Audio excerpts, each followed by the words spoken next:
ಇತ್ತೀಚಿನ ನಮ್ಮ life style ಆಗಿರಬಹುದು, ಜೀವನದ ಜಂಜಾಟಗಳಾಗಿರಬಹುದು, ಇವುಗಳಿಂದ ಸಾಕಷ್ಟು ಆರೋಗ್ಯ ಸಮಸ್ಯೆಗಳು ನಮ್ಮನ್ನ ಕಾಡ್ತಾ ಇರುತ್ತೆ. ಈ ಎಲ್ಲ ಆರೋಗ್ಯ ಸಮಸ್ಯೆಗಳಿಗೆ ಶಾಶ್ವತ ಪರಿಹಾರ ಹೇಳುವಂತಹ ವಿಶೇಷ ಕಾರ್ಯಕ್ರಮವೇ ಹೆಲ್ತ್ ಸೆಂಟರ್.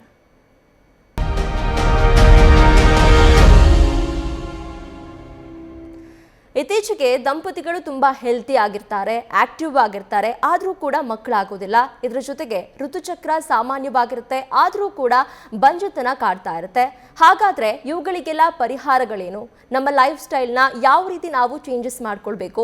ಈ ಎಲ್ಲ ಪ್ರಶ್ನೆಗಳಿಗೆ, ಗೊಂದಲಗಳಿಗೆ ಉತ್ತರ ಹೇಳೋದಕ್ಕೆ ಇವತ್ತು ನಮ್ಮ ಜೊತೆಗೆ ಗರ್ಭಗುಡಿ IVF ಸೆಂಟರ್ನ ತಜ್ಞರಾದಂತಹ ಡಾಕ್ಟರ್ ದೀಪ್ತಿ ವೆಂಕಟೇಶ್ ಹಾಗೇನೆ ಡಾಕ್ಟರ್ ಪ್ರಫುಲ್ಲ ಎಂ ಅವರಿದ್ದಾರೆ.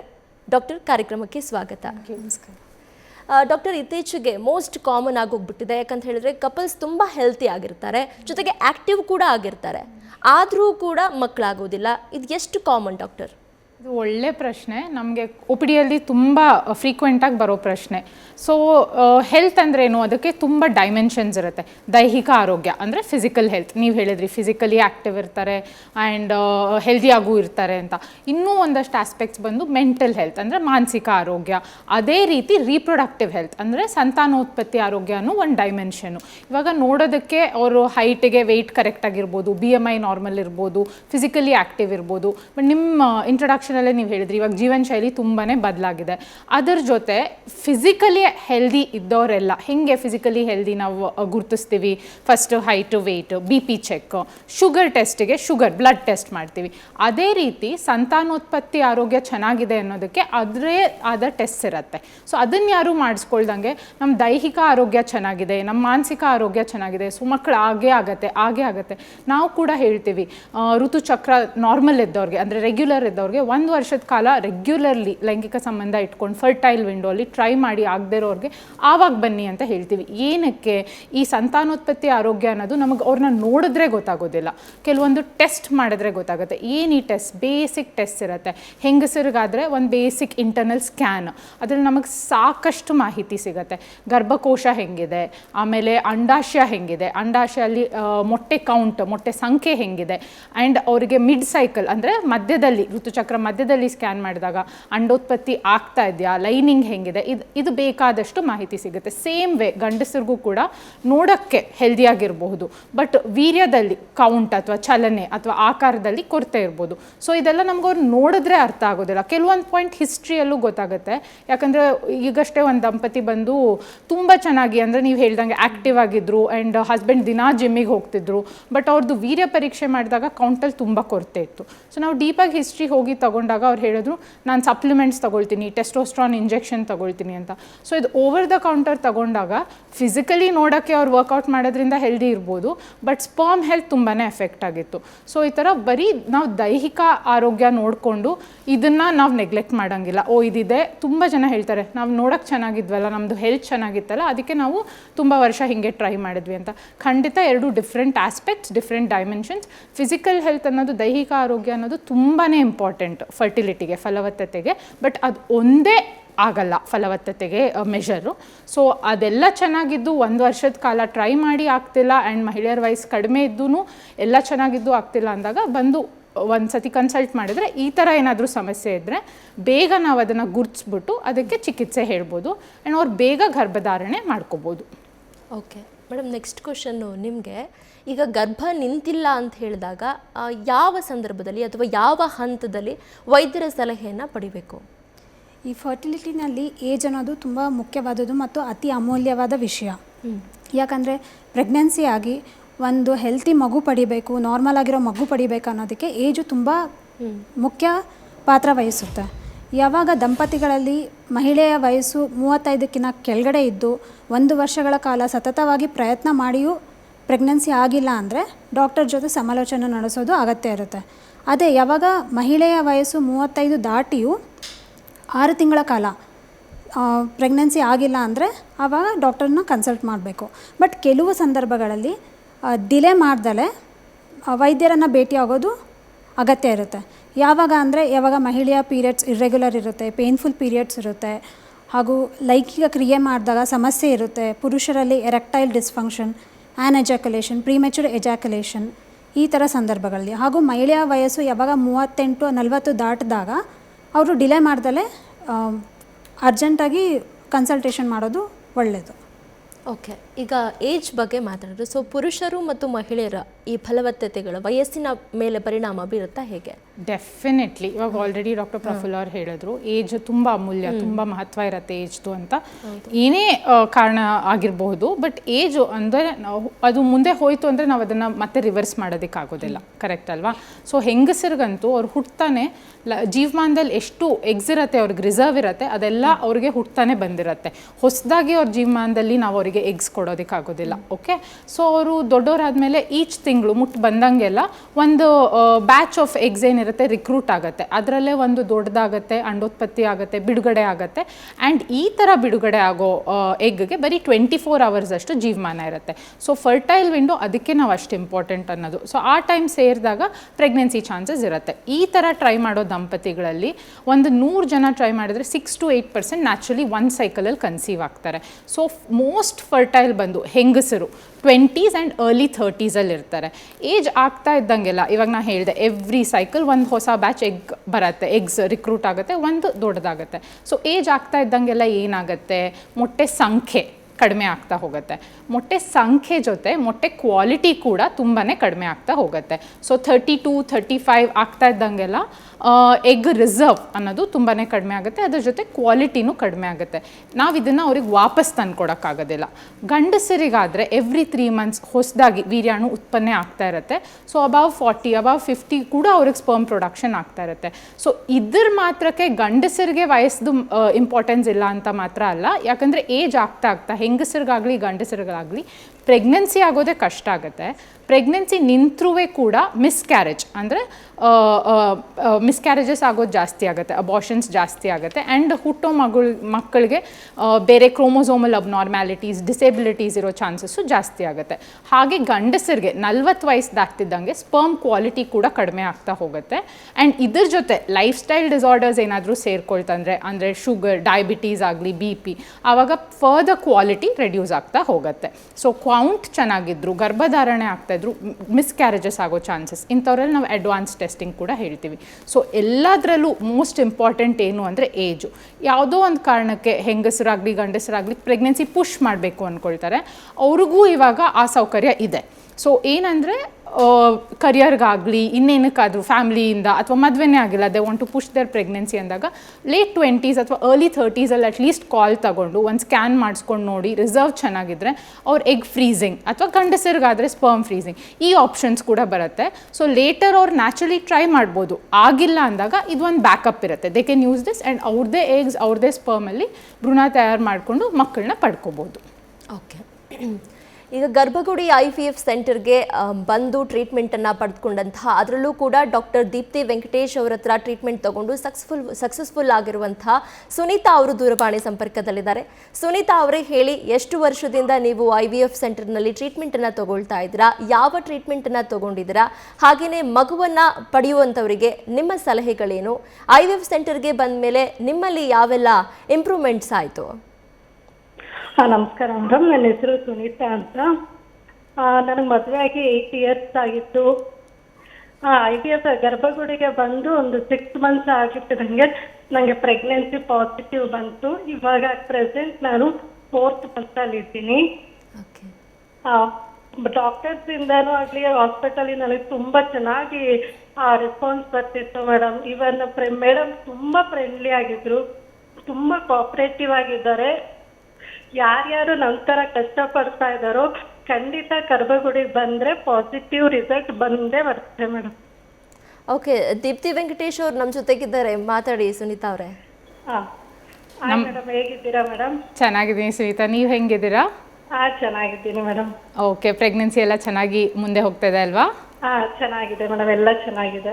Okay, congratulations. ಸೊ ನಿಮ್ಮಂಗೆ ವಯಸ್ಸಾದವರು ಎಲ್ಲರೂ ಅಂದರೆ ಇವ್ರದ್ದು 36 ಏಜ್ ಆಗಿತ್ತು ಆಲ್ಮೋಸ್ಟ್ ಕನ್ಸೀವ್ ಆಗೋಷ್ಟರಲ್ಲಿ. ಸೊ ಈ ಥರದವ್ರಿಗೆ ನಿಮ್ದು ಏನಾದರೂ ಮೆಸೇಜ್, ಬಿಕಾಸ್ ಈಗ ತಾನೇ ಇವ್ರ ಏಜ್ ಬಗ್ಗೆ ಮಾತಾಡ್ತಾ ಇದ್ರು, ಪರ್ಫೆಕ್ಟಾಗಿ ನೀವು ಅದೇ ಟೈಮಿಗೆ ಕಾಲ್ ಮಾಡಿದ್ರಿ. ಹೌದು ಮೇಡಮ್, ನನಗೆ 8 years ಆಗಿದೆ ಮದುವೆ ಆಗಿ. ಎಲ್ಲ ಕಡೆ ತೋರಿಸಿ ನನಗೆ ತುಂಬಾ ಹೋಪ್ ಕಳ್ಕೊಂಡ್ಬಿಟ್ಟಿದ್ವಿ ನಾನು ಹಸ್ಬೆಂಡು. ಬಟ್ ಯಾವಾಗ ಗರ್ಭಗುಡಿ ಬಂದು ವಿಸಿಟ್ ಮಾಡಿದ್ನು, ಆವಾಗ ನಂಗೆ ನಿಜವಾಗ್ಲೂ ತುಂಬಾ ಪಾಸಿಟಿವ್ನೆಸ್ ಆಗಿ ಪಾಸಿಟಿವ್ ರಿಸಲ್ಟ್ ಬಂದೇ ಬರುತ್ತೆ ಅಂತ ತುಂಬಾ ಹೋಪ್ ಇಂದ ಹೋದೆ. ಅದೇ ತರ ನಂಗೆ ಪಾಸಿಟಿವ್ ರಿಸಲ್ಟ್ ಬಂತು. Thank you so much madam. Thank you for calling. Thank you Sunita. Thank you Sunita ಅವರೇ ನಮ್ಮ ಕಾರ್ಯಕ್ರಮಕ್ಕೆ ಕಾಲ್ ಮಾಡಿ ಮಾತನಾಡಿದ್ದಕ್ಕಾಗಿ. ಓಕೆ, ಇವಾಗ ನಾವು ಗರ್ಭಗುಡಿಯಲ್ಲಿ IVF ಸೆಂಟರ್ನಲ್ಲಿ ಬಂದಂತಹ ಸಾಕಷ್ಟು ಪೇಷಂಟ್ಸ್ಗಳು ಸಕ್ಸಸ್ಫುಲ್ ಆಗಿದ್ದಾರೆ. ಈಗ ಗರ್ಭ ಧರಿಸಬೇಕು ಅಂತ ಅಂದಾಗ ಯಾವೆಲ್ಲ ಅಂಶಗಳು ಮುಖ್ಯ ಆಗುತ್ತೆ? ಸ್ಟಾರ್ಟಿಂಗು ಒಬ್ಬರು ಕಪಲ್ಸು ಕನ್ಸೀವ್ ಆಗಬೇಕಂತ ಅಂದಾಗ ಅವರು ಮೆಂಟಲಿ ಮತ್ತು ಫಿಸಿಕಲಿ ರೆಡಿ ಆಗಿರಬೇಕು. ಓಕೆ, ಇಬ್ಬರದು ಮೈಂಡ್ಸೆಟ್ ಸೇಮ್ ಇರಬೇಕು. ಕೆಲವೊಮ್ಮೆ ಏನಾಗುತ್ತೆ, ಮಹಿಳೆಯಲ್ಲಿ ಅವ್ರಿಗೆ ಹೆಂಗಸರಿಗೆ ಇಷ್ಟ ಇರುತ್ತೆ, ಬಟ್ ಅವ್ರ ಹಸ್ಬೆಂಡಿಗೆ ಅಷ್ಟು ಒಲವಿರಲ್ಲ. ಸೊ ಅಂಥ ಟೈಮಲ್ಲಿ ಸ್ಟ್ರೆಸ್ ಜಾಸ್ತಿ ಆಗುತ್ತೆ. ಈ ಥರ ಸ್ಟ್ರೆಸ್ ಆಯಿತು ಅಂದರೆ ಹಾರ್ಮೋನಲ್ ಇಂಬ್ಯಾಲೆನ್ಸ್ ಆಗಿಬಿಟ್ಟು ಅದು ಫರ್ಟಿಲಿಟಿಗೆ ಅಫೆಕ್ಟ್ ಮಾಡುತ್ತೆ, ಫರ್ಟಿಲಿಟಿ ಔಟ್ಕಮ್ನ. ಸೊ ಅಂಶಗಳು ನೋಡೋದಾದರೆ 5 ಅಂಶಗಳು ತುಂಬ ಇಂಪಾರ್ಟೆಂಟ್ ನಾನೀಗ ಹೇಳೋ ಅಂಥದ್ದು. ಒಂದಕ್ಕೊಂದು ಇಂಟರ್ಲಿಂಕ್ ಆಗಿದೆ. ಮೊದಲನೇದು ಓವ್ಯುಲೇಷನ್ ಅಂತ. ಮಹಿಳೆಯಲ್ಲಿ ಎಗ್ಗು ಡೆವಲಪ್ ಆಗಿ ಕರೆಕ್ಟಾಗಿ ರಿಲೀಸ್ ಆಗ್ತಾ ಇರಬೇಕು. ಎರಡನೇದು ಟ್ಯೂಬ್ ಅಂತ ಹೇಳ್ತೀವಿ. ಗರ್ಭನಾಳ ಏನಿದೆ ಅಲ್ಲ ಅದು ಓಪನ್ ಆಗಿರಬೇಕು ಮತ್ತು ಫಂಕ್ಷನಲ್ ಆಗಿರಬೇಕು. ಯಾಕೆ ಅಂದರೆ ಸ್ಪರ್ಮ್ ಮತ್ತು ಎಗ್ಗು ಮೀಟ್ ಆಗೋದು ಟ್ಯೂಬಲ್ಲೇ. ಫಸ್ಟ್ ಮೀಟ್ ಆಗಿಬಿಟ್ಟು ಫರ್ಟಿಲೈಸ್ ಆಗಿ ಭ್ರೂಣ ಆಗೋದು ಟ್ಯೂಬಲ್ಲೇ. ಸೊ ಟ್ಯೂಬ್ ತುಂಬ ಇಂಪಾರ್ಟೆಂಟ್. ಮತ್ತು ಮೂರನೇದು ಬಂದುಬಿಟ್ಟು ಪುರುಷರದು ವೀರ್ಯದ ಗುಣಮಟ್ಟ. ಸ್ಪರ್ಮ್ ಆಕಾರ ಚೆನ್ನಾಗಿರಬೇಕು, ಮೊಟಿಲಿಟಿ ಚೆನ್ನಾಗಿರಬೇಕು, ಕೌಂಟ್ ಚೆನ್ನಾಗಿರಬೇಕು. ನಾಲ್ಕನೇದು ಬಂದುಬಿಟ್ಟು ಮೇಡಮ್ ಹೇಳ್ದಂಗೆ ಫರ್ಟಿಲಿಟಿ ವಿಂಡೋ. ಈ ಮೊಟ್ಟೆ ಬರೋ ಟೈಮಲ್ಲಿ ಓವ್ಯುಲೇಷನ್ ಟೈಮಲ್ಲಿ ಸೇರಿದರೆ ಪ್ರೆಗ್ನೆನ್ಸಿ ಚಾನ್ಸಸ್ ಜಾಸ್ತಿ ಇರುತ್ತೆ. 5ನೇದು ಯೂಟ್ರೈನ್ ಲೈನಿಂಗ್ ಅಂತ ಹೇಳ್ತೀವಿ, ಗರ್ಭಕೋಶದ ಒಳಪದ್ರ. ಈ ಭ್ರೂಣ ಏನು ಫಾರ್ಮ್ ಆಗಿರುತ್ತಲ್ಲ ಅದು ಗರ್ಭಕೋಶಕ್ಕೆ ಬಂದುಬಿಟ್ಟು ಕಚ್ಕೊಂಡ್ಬಿಟ್ಟು ಮಗುವಾಗಿ ಬೆಳೆಯುತ್ತೆ. ಸೊ ಈ 5 ಅಂಶಗಳಲ್ಲಿ ಯಾವುದಾದ್ರೂ ಒಂದು ಸಮಸ್ಯೆ ಇತ್ತು ಅಂದರೆ ಪ್ರೆಗ್ನೆನ್ಸಿ ನಾರ್ಮಲ್ ಆಗೋದು ಕಷ್ಟ ಆಗುತ್ತೆ. ಸೊ ಅಂಥ ಸಮಯದಲ್ಲಿ ಡಿಲೇ ಮಾಡ್ದಲೇ ತಜ್ಞರನ್ನು ಭೇಟಿ ಆದರೆ ಸಮಸ್ಯೆ ಏನಂತ ಕಂಡು ಹಿಡಿದ್ಬಿಟ್ಟು ಟ್ರೀಟ್ಮೆಂಟ್ ಕೊಡ್ಬೋದು. ಓಕೆ, ಮತ್ತಷ್ಟು ಈ ಬಗ್ಗೆ ಮಾತಾಡೋಣ. ಈಗ ನಾವು ಆಲ್ರೆಡಿ ಡಿಸ್ಕಸ್ ಮಾಡ್ತಾ ಇದ್ವಿ ಫಲವತ್ತತೆ ಅನ್ನೋದು ಬಹಳ ಮುಖ್ಯ ಆಗುತ್ತೆ ಅಂಥೇಳಿ. ಈಗ ಫಲವತ್ತತೆ ಅನ್ನೋದು ಪುರುಷ ಮತ್ತು ಮಹಿಳೆಯರಿಗೆ ಇಬ್ಬರಿಗೂ ಕೂಡ ಅವಲಂಬಿಸಿರೋದಾ ಅಥವಾ ಅದು ಬೇರೆ ಬೇರೆ ಇದರಲ್ಲಿ ಡೈಮೆನ್ಷನಲ್ಲಿ ಬರುತ್ತಾ, ಹೇಗೆ? ಡೆಫಿನೆಟ್ಲಿ ಫಲವತ್ತತೆ ಅಂದಾಗ ಅದು ಬರೀ ಮಹಿಳೆಯರ ಮೇಲೆ ಹಾಕೋದು ತಪ್ಪಾಗತ್ತೆ. ಯಾಕಂದರೆ ತುಂಬ ಸತಿ ನಾವು ನೋಡಿದ್ವಿ, ಬರೀ ಮಹಿಳೆಯರೇ ಅವ್ರ ಇನ್ವೆಸ್ಟಿಗೇಷನ್ ತರ್ತಾರೆ, ಬರೀ ಒಬ್ಬರೇ ಬರ್ತಾರೆ, ಎಷ್ಟೊಂದು ಟ್ರೀಟ್ಮೆಂಟ್ ಸುಮಾರು ತಗೊಂಡು ಬಂದಿರ್ತಾರೆ. ಆಮೇಲೆ ನಾವು ಹೇಳಿದಾಗ ಅವ್ರ ಪಾರ್ಟ್ನರ್ ಬಂದು ಅನಾಲಿಸಿಸ್ ವೀರ್ಯ ಪರೀಕ್ಷೆ ಮಾಡಿದಾಗ 0 ಕೌಂಟ್ ಬರೋದಾಗಲಿ, ಅವರಲ್ಲೇ ಸ್ವಲ್ಪ ಪ್ರಾಬ್ಲಮ್ ಕಾಣೋದಾಗಲಿ, ಈ ಥರ ತುಂಬ ನೋಡಿದ್ದೀವಿ. ಸೊ ಫಲವತ್ತತೆ ಅನ್ನೋದು ಬರೀ ಮಹಿಳೆಯರಿಗೆ ಅಥವಾ ಬರೀ ಪುರುಷರಿಗೆ ಸಂಬಂಧಪಟ್ಟಿದ್ದಂತೂ ಅಲ್ಲ. WHO ಏನಿದೆ, ನಮ್ಮ ವರ್ಲ್ಡ್ ಹೆಲ್ತ್ ಆರ್ಗನೈಸೇಷನ್, ಅವರೇ ಹೇಳ್ತಾರೆ 6ರಲ್ಲಿ ಒಬ್ಬರಿಗೆ, 6 ಮಹಿಳೆಯರು 6 ಪುರುಷರು ಅಂತ ಅವ್ರೇನು ಡಿಫ್ರೆನ್ಷಿಯೇಟ್ ಮಾಡಿರಲ್ಲ, 6ರಲ್ಲಿ ಒಬ್ಬರಿಗೆ ಈ ಫಲವತ್ತತೆ ಸಮಸ್ಯೆ ಅವ್ರ ಜೀವಮಾನದಲ್ಲಿ ಯಾವಾಗಾದರೂ ಕಾಣಿಸ್ಕೋಬಹುದು ಅಂತ. ಸೊ ಹೆಂಗೆ ಯೂಶ್ವಲಿ ನಾವು ನೋಡೋದ್ರಲ್ಲಿ ಹೆಂಗಿರುತ್ತೆ ಅಂದರೆ, ಒಂದು 30% ಕೇಸಸಲ್ಲಿ ಮಹಿಳೆಯರಿಗೆ ಸಂಬಂಧಪಟ್ಟಂಥದ್ದು, ಅಂದರೆ ಋತುಚಕ್ರದಲ್ಲಿ ಏನಾದರೂ ತೊಂದರೆ ಇರೋದು, ಅಥವಾ ಗರ್ಭಕೋಶದಲ್ಲಿ ಫೈಬ್ರಾಯ್ಡ್ ಇರೋದು, ಕರೆಕ್ಟ್ ಲೊಕೇಶನ್ ಅಲ್ಲಿ ಪ್ರೆಗ್ನೆನ್ಸಿ ಆಗ್ದಂಗೆ ಅಡಚಣೆ ಮಾಡೋಂಗೆ, ಅಥವಾ ಗರ್ಭನಾಳ ಬ್ಲಾಕ್ ಆಗಿರೋದು, ಅಥವಾ ಎಂಡೋಮೆಟ್ರಿಯೋಸಿಸ್ ಸಮಸ್ಯೆ ಇರೋದು, ಅಥವಾ ಇವೆಲ್ಲ ನಾರ್ಮಲ್ ಇದ್ದು ಥೈರಾಯ್ಡ್ ಅಥವಾ ಬೇರೆ ಏನಾದರೂ ಸಮಸ್ಯೆ ಇರೋದು. ಅದೇ ರೀತಿ ಪುರುಷರಿಗೆ ಬಂದಾಗ ಇನ್ನೊಂದು 30% ಕೇಸಸಲ್ಲಿ ವೀರ್ಯ ಕೌಂಟಲ್ಲಿ, ಅಥವಾ ಕೌಂಟ್ ಚೆನ್ನಾಗಿದ್ದು ವೀರ್ಯ ಚಲನೆ ಇಲ್ಲ ಅಂದರೆ ಅದು ಕೆಳಗಿಂದ ಅಂದರೆ ಡೆಪಾಸಿಟ್ ಆಗಿರೋ ಜಾಗದಿಂದ ಗರ್ಭನಾಳದಲ್ಲಿ ಹೋಗಿ ಏನು ಮೊಟ್ಟೆನ ಮೀಟ್ ಆಗಬೇಕು ಅದಾಗ್ತಾ ಇರಲ್ಲ, ಅಥವಾ ಎರಡೂ ಚೆನ್ನಾಗಿದ್ದು ಆಕಾರ ಚೆನ್ನಾಗಿರೋದಿಲ್ಲ. ಸೊ ಇವೆಲ್ಲನೂ ನಮಗೆ ಬರೀ ಒಂದು ವೀರ್ಯ ಪರೀಕ್ಷೆ ಮಾಡೋದ್ರಿಂದ ಇಷ್ಟು ಮಾಹಿತಿ ಸಿಗುತ್ತೆ. ಸೊ ಇವೆಲ್ಲ ಚೆನ್ನಾಗಿದ್ದು ಇನ್ನು ಕೆಲವ್ರಿಗೆ ಜೆನೆಟಿಕ್ ಅಬ್ನಾರ್ಮ್ಯಾಲಿಟೀಸ್ ಅಂದರೆ ವಂಶಾವಳಿಯಲ್ಲಿ ಏನಾದರೂ ಬರ್ತಾ ಇರೋದು, ಈ ಥರ ಪ್ರಾಬ್ಲಮ್ಸ್ ಇರಬಹುದು. ಸೊ ಇವೆಲ್ಲನೂ ಕಾರಣ ಆಗುತ್ತೆ. ಸೊ 30% ಕೇಸಸಲ್ಲಿ ಮಹಿಳೆಯರಿಂದ ಪ್ರಾಬ್ಲಮ್ ಆಗ್ಬೋದು, ಇನ್ನು 30% ಕೇಸಸಲ್ಲಿ ಪುರುಷರಿಂದ ಪ್ರಾಬ್ಲಮ್ ಆಗಿರ್ಬೋದು. ಇನ್ನು ಮಿಕ್ಕಿರೋ ಕೇಸಸಲ್ಲಿ ಇಬ್ಬರದು ಸ್ವಲ್ಪ ಪ್ರಾಬ್ಲಮ್ ಇರ್ಬೋದು. ಎಲ್ಲ ನೋಡಿನೂ ಇನ್ನು ಕೆಲವು ಕೇಸಸಲ್ಲಿ ಅನ್ಎಕ್ಸ್ಪ್ಲೇನ್, ಅಂದರೆ ನಮಗೆ ಬೇಸಿಕ್ ಟೆಸ್ಟಲ್ಲಿ ಏನೂ ಗೊತ್ತಾಗಲ್ಲ ಅಂಥ ಪ್ರಾಬ್ಲಮ್ಸ್ ಕೂಡ ಇರುತ್ತೆ. ಸೊ ಅದನ್ನು ನಾವು ಟೆಸ್ಟ್ ಮಾಡ್ಕೊಳ್ತಾ ಸ್ಟೆಪ್ ಬೈ ಸ್ಟೆಪ್ ಇವ್ಯಾಲ್ಯೂಯೇಟ್ ಮಾಡಿದಾಗ ಏನು ಸಮಸ್ಯೆ ಇದೆ ಅನ್ನೋದು ಗೊತ್ತಾಗುತ್ತೆ. ಆ್ಯಂಡ್ ಇಬ್ಬರು ಬಂದು ಒಟ್ಟಿಗೆ ವಿಸಿಟ್ ಮಾಡಿದಾಗ, ಇನ್ಸ್ಟೆಡ್ ಆಫ್ ಬರೀ ಮಹಿಳೆಯರು ಬಂದು 6 ಮಂತ್ಸ್ ಟ್ರೀಟ್ಮೆಂಟ್ ತಗೊಂಡು ಆಮೇಲೆ ಅವ್ರು ಬಂದಾಗ ಗೊತ್ತಾಗೋದಕ್ಕಿಂತ ಇಬ್ಬರು ಒಟ್ಟಿಗೆ ಬಂದು ಒಂದು ಸತಿ ಫರ್ಟಿಲಿಟಿ ಡಾಕ್ಟರ್ನ ಮೀಟ್ ಮಾಡಿ ಈ ಬೇಸಿಕ್ ಟೆಸ್ಟ್ ಏನಿದೆ ಮಾಡಿಸಿದಾಗ ಎಲ್ಲಿ ಪ್ರಾಬ್ಲಮ್ ಇದೆ, ಅಥವಾ ಪ್ರಾಬ್ಲಮ್ ಇಲ್ಲದೆ ಇರೋ ಕಡೆ ಸಿಂಪಲ್ ಟ್ರೀಟ್ಮೆಂಟು, ಪ್ರಾಬ್ಲಮ್ ಇರೋ ಕಡೆ ಅದಕ್ಕೆ ತಕ್ಕಂಗೆ ಟ್ರೀಟ್ಮೆಂಟ್ ಕೊಟ್ಟು ಬೇಗ ಪ್ರೆಗ್ನೆನ್ಸಿ ಆಗೋಂಗೆ, ಅಂದರೆ ಟೈಮ್ ಟು ಪ್ರೆಗ್ನೆನ್ಸಿ ಏನಿದೆ ಅದನ್ನು ಕಡಿಮೆ ಆಗೋಂಗೆ ನಾವು ಟ್ರೀಟ್ಮೆಂಟ್ ಪ್ಲ್ಯಾನ್ ಮಾಡ್ಕೋಬೋದು. ಓಕೆ, ಈಗ ಮುಟ್ಟು ರೆಗ್ಯುಲರ್ ಆಗಿ ಆಗ್ತಾ ಇರುತ್ತೆ, ಆದರೂ ಕೂಡ ಸಂತಾನೋತ್ಪತ್ತಿ ಸಮಸ್ಯೆ ಅನ್ನೋದು ಇರುತ್ತಾ? ಒಂದು ವೇಳೆ ಇರುತ್ತೆ ಅಂತಾದರೆ ಅದು ಹೇಗೆ ಅಂತ? ಖಂಡಿತ ಸಾಧ್ಯ. ಈಗ ಮುಟ್ಟು ನಾರ್ಮಲ್ ಆಗಿದೆ ಅಂತಂದರೆ ಮೊಟ್ಟೆನೂ ಬರುತ್ತೆ ನಾರ್ಮಲ್ ಆಗಿ ಅನ್ನೋದು ಹೇಳಲಿಕ್ಕೆ ಬರಲ್ಲ. ಕೆಲವ್ರಿಗೆ ಎಗ್ ಕ್ವಾಲಿಟಿನೇ ಕಡಿಮೆ ಇರುತ್ತೆ, ಅಂಥ ಸಮಯದಲ್ಲಿ ಫರ್ಟಿಲೈಸೇಷನ್ ಅಫೆಕ್ಟ್ ಆಗಿರುತ್ತೆ. ಮತ್ತು ಇನ್ನು ಕೆಲವರಲ್ಲಿ ಅಬ್ನಾರ್ಮಲ್ ಹಾರ್ಮೋನಲ್ ಇಂಬ್ಯಾಲೆನ್ಸಸ್ ಇರುತ್ತೆ. ಕೆಲವ್ರು ಮಹಿಳೆಯರಲ್ಲಿ ಮುಟ್ಟು ನಾರ್ಮಲ್ ಆಗಿರುತ್ತೆ, ಫರ್ದರ್ ಎವ್ಯಾಲ್ಯೂಷನ್ ಮಾಡಿಸಿದಾಗ ಟ್ಯೂಬ್ ಟೆಸ್ಟ್ ಮಾಡಿಸಿದಾಗ ಲ್ಯಾಪ್ರೋಸ್ಕೋಪಿನಲ್ಲಿ ಟ್ಯೂಬ್ಸ್ ಬ್ಲಾಕ್ ಇರುತ್ತೆ. ಸೊ ಫರ್ದರ್ ಮತ್ತು ಎಂಡೋಮೆಟ್ರಿಯಮ್ ಅಂತ ನೋಡಿದಾಗ ಅದರಲ್ಲಿ ಇನ್ಫೆಕ್ಷನ್ ಆಗಿರ್ಬೋದು, ಯಾವಾಗೋ ಯಂಗ್ ಏಜಲ್ಲಿ ಇನ್ಫೆಕ್ಷನ್ ಆಗಿರುತ್ತೆ, ಬಟ್ ಅದು ನೆಕ್ಸ್ಟು ಫರ್ಟಿಲಿಟಿ ಟೈಮಲ್ಲಿ ಅದು ಅಫೆಕ್ಟ್ ಆಗ್ಬೋದು. ಓಕೆ, ಈಗ ಗರ್ಭಧಾರಣೆ ಮಾಡುವಂತಹ ಸಂದರ್ಭದಲ್ಲಿ ಈಗ ಪುರುಷ ಸಂತಾನೋತ್ಪತ್ತಿಯ ಸಮಸ್ಯೆಗಳು ಏನಿರ್ಬೋದು ಅಂತ? ಸೊ ನಾನು ಆಲ್ರೆಡಿ ಹೇಳಿದಂಗೆ ಅಪ್ ಟು 30% ಬರೀ ಗಂಡಸರದೇ ಪ್ರಾಬ್ಲಮ್ ಇರ್ಬೋದು 30% ಆಫ್ ದ ಕೇಸಸಲ್ಲಿ. ಸೊ ಕಾಮನೆಸ್ಟ್ ನಾವು ನೋಡೋದು ವೀರ್ಯ ಪರೀಕ್ಷೆಯಲ್ಲಿ ಕೌಂಟ್ ಕಡಿಮೆ ಆಗಿರೋದು ಆ್ಯಂಡ್ ಆಕಾರದಲ್ಲಿ ತೊಂದರೆ ಇರೋದು ಅಥವಾ ಚಲನೆಯಲ್ಲಿ. ಇವತ್ತಿನ ಜೀವನ ಶೈಲಿ, ನಮ್ಮ ಡಯಟ್ ಪ್ಲಸ್ ನಮ್ಮ ಆಕ್ಯುಪೇಷನ್, ಹೀಟ್ ಸ್ಟ್ರೆಸ್, ಕಾನ್ಸ್ಟೆಂಟ್ಲಿ ಹೀಟಿಗೆ ಎಕ್ಸ್ಪೋಸ್ ಆಗೋದು, ಇದೆಲ್ಲನೂ ಅಫೆಕ್ಟ್ ಮಾಡುತ್ತೆ. ಆ್ಯಂಡ್ ಲೇಟರ್ ಏಜಲ್ಲಿ ಪ್ರೆಗ್ನೆನ್ಸಿ ಪ್ಲ್ಯಾನ್ ಮಾಡ್ತಾ ಇರೋದು. So this also definitely affects. ಇನ್ನೊಂದು up to 50% of the cases ಎಲ್ಲದರಲ್ಲೂ ನೋಡೋದ್ರಲ್ಲೂ ಮಿಕ್ಸ್ಡ್ ಡಿಫಿಷಿಯನ್ಸೀಸ್ ಇರುತ್ತೆ. ಅಂದರೆ ಹೆಂಗಸರದು ಗಂಡಸರದು ಇಬ್ಬರದು ಪ್ರಾಬ್ಲಮ್ ಇರ್ಬೋದು. ಸೊ ವೀರ್ಯ ಪರೀಕ್ಷೆ ನಾರ್ಮಲ್ ಬಂದೂ ಅವರಿಗೆ ಗರ್ಭಧಾರಣೆ ಆಗ್ತಿಲ್ಲ ಅಂದಾಗ ನಾವು ಹೈಯರ್ ಟೆಸ್ಟ್ ಹೇಳ್ತೀವಿ. ಎಸ್ಪೆಷಲಿ ಮಹಿಳೆಯರದು ಅಂಡೋತ್ಪತ್ತಿ ಚೆನ್ನಾಗಿ ಆಗ್ತಾಯಿದ್ರೆ, ಗರ್ಭನಾಳ ಓಪನ್ ಇದ್ದಾಗ, ಎಲ್ಲ ನಾರ್ಮಲ್ ಇದ್ದೂ ಆಗ್ತಾ ಇಲ್ಲ ಅಂದಾಗ ಒಂದೊಂದ್ಸತಿ ಜೆನೆಟಿಕ್ ಟೆಸ್ಟ್ ಮಾಡಿದಾಗ, ಕ್ಯಾರಿಯೋಟೈಪಿಂಗ್ ಅಥವಾ ಹೈಯರ್ ಟೆಸ್ಟ್ ಮಾಡಿದಾಗ ಅದರಲ್ಲಿ ಅಬ್ನಾರ್ಮ್ಯಾಲಿಟಿ ಬರೋದು, ಅಥವಾ ಎಲ್ಲ ನಾರ್ಮಲ್ ಇದ್ದು ಒಂದೊಂದ್ಸತಿ IVF ಅಲ್ಲಿ ಕೂಡ ಅವ್ರಿಗೆ ರಿಸಲ್ಟ್ ಸಿಗದೆ ಇರುವಾಗ DFI ಅನ್ನೋ ಹೈಯರ್ ಟೆಸ್ಟಿಂಗ್ ಮಾಡ್ತೀವಿ. ಅಂದರೆ DNA fragmentation index, genetic material ಏನಿದೆ ಸ್ಪರ್ಮಲ್ಲಿ ಅದರಲ್ಲಿ ಎಕ್ಸೆಸಿವ್ ಬ್ರೇಕೇಜ್ ಅಥವಾ ಡ್ಯಾಮೇಜ್ ಇದ್ದಾಗ ಆವಾಗ ನಾವು ಏನೇ ಥರ ಟ್ರೀಟ್ಮೆಂಟ್ ಕೊಟ್ಟರು ಅವ್ರಿಗೆ ಸಕ್ಸಸ್ ಸಿಗ್ತಾ ಇರೋದಿಲ್ಲ. ಸೊ ಇದೊಂದು ಟೆಸ್ಟ್ ಮಾಡ್ಕೊಂಡಲ್ಲಿ ತುಂಬ ವರ್ಷದಿಂದ ಅವರು ಗರ್ಭಧಾರಣೆ ಆಗ್ತಿಲ್ಲ, ಬೇಸಿಕ್ ಎಲ್ಲ ಮಾಡಿಸಿದ್ದಾರೆ, ಎಲ್ಲ ನಾರ್ಮಲ್ ಇದೆ ಅಂದಾಗ ಇದರಲ್ಲೂ ಅಬ್ನಾರ್ಮ್ಯಾಲಿಟೀಸ್ ಏನಾದರೂ ಬಂದರೆ ಇದಕ್ಕೂ ಕಾರಣ ತಿಳ್ಕೊಂಡು, ಅಂದರೆ ಒಂದು ಬೀಜದ ಸ್ಕ್ಯಾನ್ ಆ ಥರ ತಿಳ್ಕೊಂಡು ಅದಕ್ಕೂ ನಾವು ಟ್ರೀಟ್ಮೆಂಟ್ ಕೊಡ್ಬೋದು. ಇದೆಲ್ಲ ಅಲ್ಲದೆ ಒಂದೊಂದ್ಸತಿ ವೀರ್ಯ ಪರೀಕ್ಷೆ ಮಾಡಿಸಿದಾಗ 0 ಕೌಂಟ್ ಅಜೂಸ್ಪರ್ಮಿಯಾ ಅಂತ ಬರುತ್ತೆ. ಸೊ ಹಿಂದೆ ಏನು ಅಂದ್ಕೊಳ್ತಾ ಇದ್ರು, ಹಿಂಗೆ ಮಾಡಿಸಿದ ಮೇಲೆ 0 ಬಂದಿದೆ, ನಮ್ಗೆ ಆಗಲ್ಲ, ನಾವು ದತ್ತು ತಗೋಬೇಕು ಅಥವಾ ಬೇರೆ ಏನಾದರೂ ಮಾಡಬೇಕು ಅಂತ ಅಂದ್ಕೊಳ್ತಾ ಇದ್ರು. ಡೆಫಿನೆಟ್ಲಿ ಹಾಗಿಲ್ಲ. 0 ಕೌಂಟ್ ಬಂದಿರೋರು ಎಷ್ಟು ಜನಕ್ಕೂ ಅದರಲ್ಲಿ 2 ಥರ ಇರುತ್ತೆ. ಒಂದರಲ್ಲಿ ವೀರ್ಯ ಪ್ರೊಡಕ್ಷನ್ ಆಗ್ತಾ ಇರುತ್ತೆ ಬೀಜದಲ್ಲಿ. ಸೊ ಅದು ಆಚೆ ಬರೋದ್ರಲ್ಲಿ ಅಡಚಣೆ ಇರುತ್ತೆ. ಅದು ನಮಗೆ ಸ್ಕ್ಯಾನಲ್ಲಿ ಅಥವಾ ಬ್ಲಡ್ ಟೆಸ್ಟಲ್ಲಿ ನಮಗೆ ಅದು ಗೊತ್ತಾಗುತ್ತೆ. ಸೊ ಆ ಥರ ಇದ್ದವರಲ್ಲಿ ಡೈರೆಕ್ಟಾಗಿ ಬೀಜದಿಂದಾನೇ ವೀರ್ಯ ತೆಗೆದು ಅವ್ರದ್ದೇ ವೀರ್ಯ ಅವ್ರ ಪಾರ್ಟ್ನರ್ದೇ ಮೊಟ್ಟೆಯಿಂದ ಭ್ರೂಣ ತಯಾರು ಮಾಡಿಸಿ ಈಸಿಯಾಗಿ ಪ್ರೆಗ್ನೆನ್ಸಿ ಪ್ಲ್ಯಾನ್ ಮಾಡ್ಬೋದು. ಇಲ್ಲ ಬೇರೆ ಥರ ಇದ್ದರೆ ಅದಕ್ಕೆ ಹಾರ್ಮೋನಲ್ ಇಂಜೆಕ್ಷನ್ ಕೊಟ್ಟು ಇಂಪ್ರೂವ್ ಮಾಡಿ 1-2-3 ಮಂತ್ಸ್ ಟೈಮ್ ತೊಗೊಂಡು ಇಂಪ್ರೂವ್ ಮಾಡಿ ಆವಾಗೂ ನಾವು ಅವ್ರದ್ದೇ ವೀರ್ಯ ಯೂಸ್ ಮಾಡಿ ಪ್ರೆಗ್ನೆನ್ಸಿ ಪ್ಲ್ಯಾನ್ ಮಾಡ್ಬೋದು.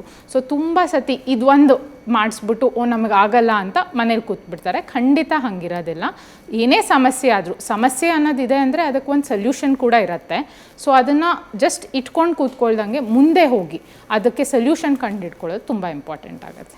ಓಕೆ, ತುಂಬ ಹೆಲ್ದಿಯಾಗಿ ಪುರುಷರು ಕಾಣಿಸ್ಕೊಳ್ತಾರೆ, ಆದರೆ ಅಂಥವರಲ್ಲೂ ಕೂಡ ವಿರ್ಯಾಣು ಕಡಿಮೆ ಇರುವಂಥದ್ದು ಏನಾದರೂ ಚಾನ್ಸಸ್ ಇರುತ್ತಾ? ಹೇಗೆ? ನಮ್ಮ ಕ್ಲಿನಿಕಲ್ಲಿ ತುಂಬ ಜನ ಕಪಲ್ಸ್ ಬರ್ತಾರೆ, ಫಿಟ್ ಇರ್ತಾರೆ, ಎಕ್ಸ್ಟರ್ನಲಿ ಫಿಟ್ ಇರ್ತಾರೆ, ಫಿಸಿಕಲ್ ಆ್ಯಕ್ಟಿವಿಟಿ ಇರುತ್ತೆ, ಆರ್ಗ್ಯಾನಿಕ್ ಫುಡ್ಸ್ ತಿಂತಿರ್ತಾರೆ, ಜಿಮ್ಗೆ ಹೋಗ್ತಿರ್ತಾರೆ, ಜಿಮ್ ಸಪ್ಲಿಮೆಂಟ್ಸ್ ತೊಗೊತಾ ಇರ್ತಾರೆ. ಸೆಮೆನಾಲಿಸಿಸ್ ಕೊಟ್ಟಾಗ ಮೈಕ್ರೋಸ್ಕೋಪ್ ಅಂಡಲ್ಲಿ ನೋಡಿದಾಗ ಸ್ಪರ್ಮ್ ಕೌಂಟ್ ತುಂಬ ತೀರಾ ಕಡಿಮೆ ಇರುತ್ತೆ. ಸೊ ಇದೆಲ್ಲ ಆಧುನಿಕ ಒತ್ತಡದಿಂದ, ಸ್ಟ್ರೆಸ್ಸಿಂದ, ತುಂಬ ಸ್ಕ್ರೀನ್ ಟೈಮಿಂದ, ಮತ್ತು ಕ್ವಾಲಿಟಿ ಸ್ಲೀಪ್ ಇರೋದಿಲ್ಲ, 8 hours ಸ್ಲೀಪ್ ಮಾಡಬೇಕು, ಇದು ಹಾರ್ಮೋನಲ್ ಇಂಬ್ಯಾಲೆನ್ಸಸ್ ಆಗಿ ಈ ಥರ ಸಮಸ್ಯೆ ಕಾಣುತ್ತೆ. ಓಕೆ, ಅನ್ಎಕ್ಸ್ಪ್ಲೈನ್ಡ್ ಇನ್ಫರ್ಟಿಲಿಟಿ ಅದ್ರ ಬಗ್ಗೆ ಹೇಳೋದಾದರೆ? ಓಕೆ, ಇದು ಒಂದು ಅಂದರೆ ಇವಾಗ ನಾವು ಮಹಿಳೆಯರಲ್ಲಿ ಬೇಸಿಕ್ ಟೆಸ್ಟ್ ನಾನು ಹೇಳಿದೆ, ಒಂದು ಇಂಟರ್ನಲ್ ಸ್ಕ್ಯಾನ್ ಮಾಡ್ತೀವಿ, ಆಮೇಲೆ ಅಂಡಾಶಯ ರಿಸರ್ವ್ ನೋಡ್ಕೊಳ್ತೀವಿ, ಅಂಡೋತ್ಪತ್ತಿ ಆಗ್ತಾ ಇದೆಯಾ ನೋಡ್ಕೊಳ್ತೀವಿ, ಆಮೇಲೆ ಟ್ಯೂಬ್ ಟೆಸ್ಟು ಮಾಡ್ತೀವಿ, ಅದರಲ್ಲೂ ಗರ್ಭನಾಳ ಓಪನ್ ಇರುತ್ತೆ, ವೀರ್ಯ ಪರೀಕ್ಷೆನೂ ಮಾಡಿಸ್ತೀವಿ, ಅದರಲ್ಲೂ ಕೌಂಟ್ ಎಲ್ಲ ಚೆನ್ನಾಗಿರುತ್ತೆ. ಸೊ ಈ 3 ಬೇಸಿಕ್ ಟೆಸ್ಟ್ ನಾರ್ಮಲ್ ಬಂದರೆ ಆದರೂ ಅವ್ರಿಗೆ ಗರ್ಭಧಾರಣೆ ಆಗ್ತಾ ಇರಲ್ಲ. ಥೈರಾಯ್ಡ್, ಶುಗರ್ಸ್ ಎಲ್ಲನೂ ನಾರ್ಮಲ್ ಇರುತ್ತೆ. ಸೊ ಈ ಥರ ಬೇಸಿಕ್ ಟೆಸ್ಟ್ ಎಲ್ಲ ನಾರ್ಮಲ್ ಬಂದು ಅವ್ರಿಗೆ ಸೇರೋದಕ್ಕೂ ಏನೂ ಸಮಸ್ಯೆ ಇಲ್ದಂಗೆ, ವಯಸ್ಸು ಕಡಿಮೆ ಇರುತ್ತೆ ಆದ್ರೂ ಗರ್ಭಧಾರಣೆ ಆಗ್ತಾ ಇರಲ್ಲ ಅಂದಾಗ ಅದನ್ನು ಅನ್ಎಕ್ಸ್ಪ್ಲೇನ್ಡ್ ಅಂತೀವಿ. ಬಟ್ ನಾವು ಟೆಸ್ಟ್ ಮಾಡ್ದಂಗೆಲ್ಲ ಮೆನಿ ಆಫ್ ದೀಸ್ ಅನ್ಎಕ್ಸ್ಪ್ಲೇನ್ಡ್ ಇನ್ಫರ್ಟಿಲಿಟಿಗೆ ನಮಗೆ ಕಾರಣ ಸಿಗುತ್ತೆ. ಕೆಲವ್ರಿಗೆ ಇವತ್ತು ನಮ್ಮ ಕಾಲ್ ಮಾಡಿದ್ರಲ್ಲ ಅವ್ರಿಗೇನು ಅಷ್ಟೇ ರೆಗ್ಯುಲರ್ ಸೈಕಲ್ಸ್, ಏಜ್ ಜಾಸ್ತಿ ಆಗಿತ್ತು, ಹೆಲ್ದಿ ಲುಕ್ಕಿಂಗ್, BMI ಎಲ್ಲ ನಾರ್ಮಲ್. ಬಟ್ ನಾವು ಇನ್ವೆಸ್ಟಿಗೇಟ್ ಮಾಡಿದಾಗ ಅವ್ರು ಆಚೆ ತೊಗೊಂಡಿದ್ದ ಟ್ರೀಟ್ಮೆಂಟಲ್ಲಿ 2 ಮಿಸ್ಕ್ಯಾರೇಜ್ ಆಗಿತ್ತು. ಇನ್ವೆಸ್ಟಿಗೇಟ್ ಮಾಡಿದಾಗ ಅವ್ರಿಗೆ ಇಮ್ಯುನೊಲಾಜಿಕಲ್ ಪ್ರಾಬ್ಲಮ್ ಇತ್ತು. ಸೊ ಅಲ್ಲಿ ನಮ್ಮ ಹತ್ರ ಬರೋ ತನಕ ಅದು ಅನ್ಎಕ್ಸ್ಪ್ಲೇನ್ಡ್ ಇತ್ತು. ಬಟ್ ಟೆಸ್ಟ್ ಮಾಡ್ದಂಗೆಲ್ಲ, ಹೈಯರ್ ಲೆವೆಲ್ ಆಫ್ ಟೆಸ್ಟಿಂಗ್ ಮಾಡ್ದಂಗೆಲ್ಲ, ಸೆಲೆಕ್ಟೆಡ್ ಕೇಸಸಲ್ಲಿ ಆಫ್ ಕೋರ್ಸ್ ಅವ್ರಿಗೆ ಒಂದೊಂದು ಕಾರಣ ಬರುತ್ತೆ. ಸೊ ಅದನ್ನು ನಾವು ತಗೊಂಡು ಕಾರಣ ಸಿಕ್ಕಿದಾಗ ಅದ್ರ ತಕ್ಕಂಗೆ ಟ್ರೀಟ್ಮೆಂಟ್ ಹಾಕಿ ಅವರಿಗೆ ಪ್ರಯತ್ನ ಮಾಡಿದಾಗ ಫಸ್ಟ್ ಅಟೆಂಪ್ಟಲ್ಲೇ ಕನ್ಸೀವ್ ಆದರು. ಸೊ ಅನ್ಎಕ್ಸ್ಪ್ಲೇನ್ಡ್ ಇರುತ್ತೆ, ಬಟ್ ಯಾವ ಲೆವೆಲಿಗೆ ಟೆಸ್ಟಿಂಗ್ ತನಕ ನಾವು ಮಾಡಿದ್ದೀವಿ ಅನ್ನೋದ್ರ ಮೇಲೆ ಡಿಪೆಂಡ್ ಆಗುತ್ತೆ. So higher level of testing ಹೋದಂಗೆಲ್ಲ ನಮ್ಗೆ ಕಾರಣ ಸಿಗುತ್ತೆ, ಅದ್ರ ತಕ್ಕಂಗೆ ಟ್ರೀಟ್ಮೆಂಟು ಕೊಡಬಹುದು. ಯೂಶಲಿ ಇಂಥ ಕಪಲ್ಸಲ್ಲಿ ಸಕ್ಸಸ್ ರೇಟ್ಸ್ ಚೆನ್ನಾಗಿರುತ್ತೆ, ಕಾಸ್ ಐಡೆಂಟಿಫೈ ಮಾಡಿ ಟ್ರೀಟ್ಮೆಂಟ್ ಸಿಕ್ಕಂಗೆ. ಸೊ ಎಲ್ಲ ನಾರ್ಮಲ್ ಇದೆ, ನಾವು ಇನ್ನೊಂದು 5 ವರ್ಷ ಟ್ರೈ ಮಾಡಿಬಿಟ್ಟು ಆಮೇಲೆ ಹೋಗ್ತೀವಿ ಅಂದಾಗ ಆವಾಗ ಅವ್ರ ಏಜ್ ಕಡಿಮೆ ಆಗಿರುತ್ತೆ, ಆವಾಗ ನಮ್ಮ ಹೈಯೆಸ್ಟ್ ಲೆವೆಲ್ ಆಫ್ ಟ್ರೀಟ್ಮೆಂಟಲ್ಲೂ ಸಕ್ಸಸ್ ರೇಟ್ಸ್ ಕಡಿಮೆ ಆಗ್ತಾ ಹೋಗುತ್ತೆ. ಸೊ ಎಲ್ಲ ನಾರ್ಮಲ್ ಇದ್ದು 1 ವರ್ಷ ಟ್ರೈ ಮಾಡಿದ್ದೀರಾ ಆಗ್ತಾ ಇಲ್ಲ ಆವಾಗೂ ಅಂದಾಗ ದಯವಿಟ್ಟು ಹೋಗಿ ಒಂದು ಸಮಾಲೋಚನೆ, ಒಂದು ಫರ್ಟಿಲಿಟಿ ಕನ್ಸಲ್ಟೆಂಟ್ ಜೊತೆ ಒಂದು ಕನ್ಸಲ್ಟೇಷನ್ ತೊಗೊಂಡ್ರೆ ಈ ಥರ ಏನಾದರೂ ಪ್ರಾಬ್ಲಮ್ಸ್ ಇದ್ದರೆ ಅದು ಈಸಿಯಾಗಿ ಕಂಡಿಡ್ದು ಪ್ರೆಗ್ನೆನ್ಸಿ ಮಾಡ್ಕೊಡ್ಬೋದು. ಓಕೆ, ಈಗ IVF ಗರ್ಭಗುಡಿ IVF ಸೆಂಟರ್ಗೆ ಬರುವಂಥವರಿಗೆ ವಿಶೇಷವಾದಂಥ ಒಂದು ಆಫರನ್ನು ಕೊಡಲಾಗ್ತಾ ಇದೆ. ಆ ಆಫರ್ ಬಗ್ಗೆ ಹೇಳೋದಾದರೆ? ಎಸ್, ಸೊ ಈಗ ಎಲ್ಲ ಕಪಲ್ಸ್ಗೂ ಉಚಿತವಾಗಿ ಸಮಾಲೋಚನೆ, ಅಂದರೆ ಎಷ್ಟೊಂದು ಜನ ಬರೋಕ್ಕೆ ಹಿಂಜರಿರ್ತಾರೆ, ಫರ್ಟಿಲಿಟಿ ಸೆಂಟರ್ ಹೋದರೆ ಇನ್ನೇನು ಹೇಳ್ತಾರೆ ನಮಗಾಗಲ್ಲ ಅಂತ. ಫಸ್ಟ್ ಪ್ರಾಬ್ಲಮ್ ಏನಿದೆ ತಿಳ್ಕೊಬೇಕು. ಸೊ ಈ ಉಚಿತ ಸಮಾಲೋಚನೆಯಲ್ಲಿ ನಾವು ಡೀಟೇಲ್ಡ್ ಹಿಸ್ಟ್ರಿ ತಗೊಳ್ತೀವಿ, ಎಕ್ಸಾಮಿನೇಷನ್ ಮಾಡ್ತೀವಿ, ಏನಾದರೂ ತೊಂದರೆ ಇದ್ದರೆ ಅಲ್ಲೇ ಗೊತ್ತಾಗುತ್ತೆ. ಸ್ಕ್ಯಾನ್, ಇಂಟರ್ನಲ್ ಸ್ಕ್ಯಾನ್, ಅದ್ರ ಜೊತೆ ಬ್ಲಡ್ ಟೆಸ್ಟ್ ಮೇಲೆ ಪ್ಲಸ್ ವೀರ್ಯ ಪರೀಕ್ಷೆ ಮೇಲೆ ರಿಯಾಯಿತಿ ಕೂಡ ಇದೆ. ಆಲ್ಮೋಸ್ಟ್ 50% ಅಷ್ಟು ರಿಯಾಯಿತಿ ಇದೆ. ಏನು ರಿಪ್ರೊಡಕ್ಟಿವ್ ಹೆಲ್ತ್ ಅಂತ ಹೇಳ್ತೀವಿ ಆ ಹೆಲ್ತ್ ಪ್ಯಾಕೇಜಸ್ ಮೇಲೆ ರಿಯಾಯಿತಿ ಕೂಡ ಇದೆ. ಹಾಗೆ ಗರ್ಭಗುಡಿ ಕಡೆಯಿಂದ ಫ್ರೀ ಕ್ಯಾಂಪ್ಸ್ ಕೂಡ ಆರ್ಗನೈಸ್ ಮಾಡಿದ್ದಾರೆ. ಸೊ 12ನೇ ತಾರೀಕಿಂದ ಹಿಡಿದು ಅರಸೀಕೆರೆ, ಚಿಕ್ಕಬಳ್ಳಾಪುರ ಇಂಥ ಹೊಂಗಸಂದ್ರ, ಸೊ ಇಲ್ಲಿ ಇರೋರು ಈ ಕ್ಯಾಂಪ್ ಸೌಲಭ್ಯನ ಕೂಡ ಉಪಯೋಗಿಸ್ಕೊಂಡು ಹೋಗಿ ನಮ್ಮ ಫರ್ಟಿಲಿಟಿ ಕನ್ಸಲ್ಟೆಂಟ್ಸ್ನ ಮೀಟ್ ಮಾಡ್ಬೋದು. ಓಕೆ, ಫೈನಲ್ ಆಗಿ ಈಗ ಮಕ್ಕಳಿಲ್ಲ ಅಂಥೇಳಿ ಬಹಳಷ್ಟು ಜನ ಕೊರಗ್ತಾ ಇರ್ತಾರೆ, ಅಂಥ ದಂಪತಿಗಳಿಗೆ ಏನು ಹೇಳಕ್ಕೆ ಇಷ್ಟಪಡ್ತೀರಾ ನೀವು? ವರ್ಷಾನುಗಟ್ಲೆ ಟ್ರೈ ಮಾಡ್ತಾ ಇರ್ತಾರೆ, ಬಟ್ ಇದೇ ಎಂಡ್ ಅಂತ ಅಂದ್ಕೊಂಡಿರ್ತಾರೆ. ಇದೇ ಫೇಲ್ಯೂರ್ ಅಲ್ಲ, ವ್ಯರ್ಥ ಮಾಡಬಾರ್ದು ಸಮಯನ. ಸೊ ಆಸೆ ಭರವಸೆ ಕಳ್ಕೊಬೇಡಿ, ಸಮಯ ವ್ಯರ್ಥ ಮಾಡಬೇಡಿ. ಓಕೆ, ಇಷ್ಟೊತ್ತು ನಾವು ಸಾಕಷ್ಟು ಮಾಹಿತಿಗಳನ್ನು ಪಡೆದುಕೊಂಡ್ವಿ. ಗರ್ಭಗುಡಿ ಹೆಲ್ತ್ ಸೆಂಟರ್ನಿಂದ ಉಪಯೋಗವನ್ನು ಪಡೆದುಕೊಂಡಂಥವರು ಬಹಳಷ್ಟಿದ್ದಾರೆ. ಇಷ್ಟೊತ್ತು ನಮ್ಮ ಕಾರ್ಯಕ್ರಮದಲ್ಲಿ ನಮ್ಮ ಜೊತೆಗಿದ್ದು ಸಾಕಷ್ಟು ಮಾಹಿತಿಯನ್ನು ತಿಳಿಸ್ಕೊಟ್ಟಿದ್ದಕ್ಕೆ ಧನ್ಯವಾದಗಳು. Thank you. ಓಕೆ, ನೀವು ಡೈರೆಕ್ಟಾಗಿ ಏನಾದರೂ ನಿಮ್ಮ ಸಮಸ್ಯೆಗಳನ್ನು ಹೇಳ್ಕೊಳ್ಬೇಕು ಅಂತ ಹೇಳಿದ್ರೆ ನಮ್ಮ ಸ್ಕ್ರೀನ್ ಮೇಲೆ ಕಾಣಿಸ್ತಾ ಇರುವಂತಹ ನಂಬರ್ಗೆ ಕರೆ ಮಾಡ್ಬೋದು, 9071234005. ಹಾಗೆಯೇ ನೀವು ಡೈರೆಕ್ಟಾಗಿ ಗರ್ಭಗುಡಿ IVF ಸೆಂಟರ್ಗೂ ಕೂಡ ಭೇಟಿ ಕೊಡ್ಬೋದು. ಹನುಮಂತ ನಗರ, ಜಯನಗರ, ಎಲೆಕ್ಟ್ರಾನಿಕ್ ಸಿಟಿ, ಮಾರತಹಳ್ಳಿ, ಹಾಗೆಯೇ Kalyan Nagar, Nagarbhavi, new BL road, Yelahanka, Davangere, ಹಾಗೆಯೇ ಹೊಸೂರಿನಲ್ಲಿ ಗರ್ಭಗುಡಿ IVF ಸೆಂಟರ್ನಿದೆ. ಅಲ್ಲಿ ಕೂಡ ನೀವು ಭೇಟಿ ಕೊಟ್ಟು ನಿಮ್ಮ ಎಲ್ಲ ಸಮಸ್ಯೆಗಳಿಗೆ ಪರಿಹಾರವನ್ನು ಕಂಡುಕೊಳ್ಬಹುದು. ಇವೆಷ್ಟುವರೆಗಿನ ಪ್ರಮುಖ ಇದಾಗಿತ್ತು ಹೊತ್ತಿನ ವಿಶೇಷ. ಕ್ಷಣದ ಮಾಹಿತಿಗಾಗಿ ನೋಡ್ತಾ ಇರಿ ನ್ಯೂಸ್ ಫಸ್ಟ್, ನಿರ್ಭೀತಿಯಿಂದ ನಿಮ್ಮ ಪರವಾಗಿ.